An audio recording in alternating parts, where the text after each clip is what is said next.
এই মসজিদটার নাম কি বললো? সাল আল সাইল আল কাবির।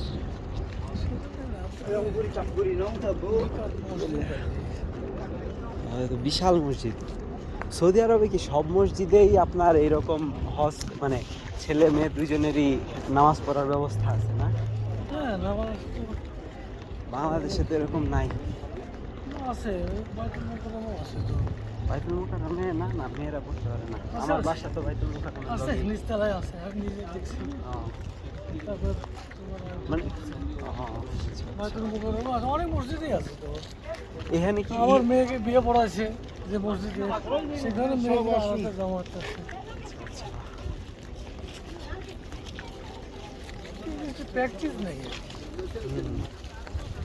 আমাদের দেশে তো অনেক ডিসকারেজ করে, এখানে তো আবার দেখা যায় সব মসজিদে। এখানে কি এহরামের কাপড় পরে নামাজ পড়তে হইব?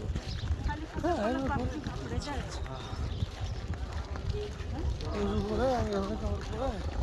সৌদি আরবে তো রোদের নিচে থাকলে মনে হয় যে গায়ের নিচে কেউ যে হেয়ার ড্রায়ার দিয়া, তাও তা হেয়ার ড্রায়ারের 10 গুণ বা 100 গুণ বাতাসের জোর। বুঝেছি।